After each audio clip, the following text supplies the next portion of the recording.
क्या हम इंसान इस विशाल ब्रह्मांड के अकेले जीव हैं? प्राचीन काल से ही मनुष्यों को दूसरी दुनिया में रहने वाले जीवों के बारे में जानने की दिलचस्पी रही है। दुनिया भर में करोड़ों लोगों का मानना है कि एलियंस धरती पर आते जाते रहते हैं। आज के दौर के सबसे महान वैज्ञानिक स्टीफन हॉकिंग्स की माने तो एलियंस हमसे कहीं ज्यादा उन्नत और विकसित हैं और उनकी टेक्नोलॉजी हमसे कई साल आगे की है। धरती पर कई ऐसी विचित्र और रहस्यमय चीजें मौजूद हैं जिसे देखकर लगता है ये नॉन ह्यूमन इंटेलिजेंस द्वारा ही बनाया जा सकता है, और इन्हीं रहस्यमय चीजों को हम एलियंस यानी परग्रहियों से जोड़ते हैं। नासा के वैज्ञानिक और 1971 अपोलो 14 के एस्ट्रोनॉट मिस्टर मिशेल ने भी कहा है, yes there have been crashed craft and bodies recovered, we are not alone in the universe, they have been coming here for a long time. जिसका मतलब है हाँ, यहाँ यूएफओ दुर्घटनाग्रस्त हुए हैं और एलियन शव बरामद किए गए हैं। हम ब्रह्मांड में अकेले नहीं हैं, वो लंबे समय से यहाँ आ रहे हैं। तो आइए ऐसे ही कुछ विचित्र और रहस्यमय चीजों के बारे में जानने और समझने की कोशिश करते हैं। Nazca lines. साउथ अमेरिका में पेरू के नाज़का डेजर्ट में मौजूद नाज़का लाइंस को दुनिया के सबसे बड़े अनसुलझे रहस्यों में माना जाता है। ये लाइंस परफेक्ट ज्योमेट्रिकल लाइंस हैं।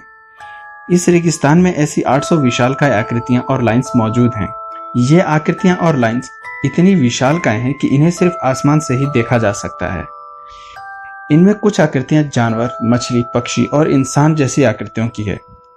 इनमें सबसे बड़ी आकृति 1200 फीट लंबी है और सबसे लंबी लाइन 14.5 किलोमीटर की है। जर्मनी से यूनिवर्सिटी ऑफ ड्रेसडेन के कुछ वैज्ञानिकों ने यहाँ की सतह पर शोध किया। उनकी शोध के दौरान यहाँ की मैग्नेटिक फील्ड को नापा गया, जो किसी किसी रेखाओं पर बदलते हुए नजर आया। यहाँ की जमीन और नाज़का लाइंस के इलेक्ट्रिसिटी कंडक्शन को भी नापा गया। नाज़का लाइंस की इलेक्ट्रिसिटी कंडक्शन वहाँ की सतह से 8000 गुना ज्यादा थी। और आश्चर्य की बात यह है कि वहाँ मैग्नेटिक फील्ड और इलेक्ट्रिसिटी कंडक्शन का कारण आज तक पता नहीं चला। हालांकि नाज़का रेगिस्तान में भारी मात्रा में नाइट्रेट और मिनरल्स मौजूद हैं, जो ऊर्जा का अच्छा स्रोत है। नाज़का लाइंस को बिना किसी एडवांस टेक्नोलॉजी के इतना विशाल और इतना जटिल और सटीक कैसे बनाया गया, जिसे आसमान से ही देखा जा सकता है। कुछ विद्वान मानते हैं कि नाज़का सभ्यता के लोगों के पास हवा में उड़ने वाला कोई उपकरण या एयरक्राफ्ट था, जिसमें बैठकर वो ये आकृतियां आसमान से देखते थे। लेकिन नाज़का सभ्यता 300 ईसा पूर्व से लेकर 800 ईस्वी सदी तक ही रही, मगर उनके पास ऐसा कोई उपकरण या एयरक्राफ्ट हो, इसका प्रमाण आज तक नहीं मिला। तो अब सवाल ये उठता है कि अगर इंसान का ऐसा बना पाना संभव नहीं था, तो ये क्या किसी एक्स्ट्रा टेरेस्ट्रियल इंटेलिजेंस की देन है? ऐसा नहीं है कि ये विशालकाय आकृतियां सिर्फ ईसा पूर्व ही घटित होती रही हैं। ये आज के दौर में भी देखा जा सकता है, जिसे हम क्रॉप सर्कल कहते हैं। क्रॉप सर्कल का मतलब है खेत की फसलों को इस कदर काट कर या उन्हें दबाकर ज्योमेट्रिकल शेप देना। 1970 के दशक में इंग्लैंड के खेतों में अचानक क्रॉप सर्कल की घटनाएं घटने लगी, जो आज तक जारी हैं। किसी भी किसान ने अपने खेतों में क्रॉप सर्कल को बनते टाइम नहीं देखा है, और न ही किसी ने उन्हें बनाने के लिए किसी किसान से अनुमति ली, क्योंकि सारे क्रॉप सर्कल्स रातों रात ही बन जाते हैं। ये सर्कल इतने बड़े होते हैं कि इन्हें देखने के लिए भी आसमान से ही देखा जा सकता है। ये आकृतियां सिर्फ एक रात में इतनी बेहतरीन ज्योमेट्रिकल शेप और इतनी बारीकी से बनाई गई हैं कि आज की टेक्नोलॉजी से भी ऐसा नहीं बनाया जा सकता। इस विषय में कई अफवाहें भी उड़ी हैं। कुछ वैज्ञानिक मानते हैं कि ये शेप्स नेचुरल एनर्जी द्वारा जमीन से निकलने पर बना होगा, तो कुछ वैज्ञानिक इसे एलियन से जोड़ते हैं। वैज्ञानिकों के साथ साथ दुनिया भर के लोगों ने भी क्रॉप सर्कल को एलियन द्वारा बनाए जाने पर मुहर लगाई। कुछ वैज्ञानिकों का मानना है कि एलियंस क्रॉप सर्कल के द्वारा हमें कोई संदेश देना चाहते हैं, जिसे हम समझ नहीं पा रहे हैं। 16 नवंबर 1974 को वैज्ञानिकों ने अंतरिक्ष में एक बाइनरी कोड द्वारा मैसेज छोड़ा था।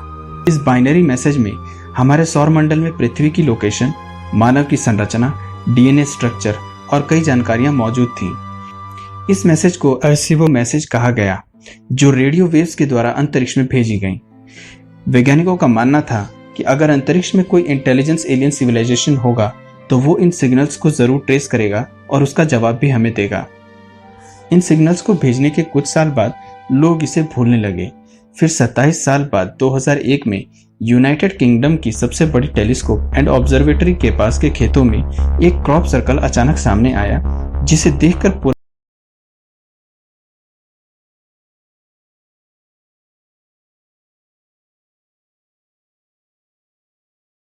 वैज्ञानिक समुदाय चकित हो गया, क्योंकि इस क्रॉप सर्कल में मौजूद था एरिकीबो मैसेज का जवाब, जो वैज्ञानिकों ने 1974 में अंतरिक्ष में भेजा था।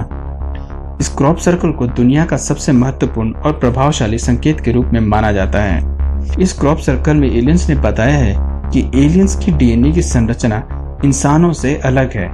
उनकी हाइट इंसानों के मुकाबले छोटी है और वो अपने सौर मंडल के तीसरे, चौथे और पांचवें ग्रह पे रहते हैं। हालांकि कई लोग इस पर विश्वास नहीं करते और कई लोग दृढ़ विश्वास से आश्वस्त हैं कि न केवल 2001 का क्रॉप सर्कल एलियंस द्वारा भेजा गया संकेत है, बल्कि सदियों से ही एलियंस मनुष्यों को अपने होने का वजूद का संकेत देते आ रहा है। बस जरूरत है तो उन संकेतों को समझने की। मेरा मानना है कि भविष्य में इंसान और एलियंस मिलकर हमारे आने वाले भविष्य को अद्भुत टेक्नोलॉजी और बेहतर कल दे पाएंगे।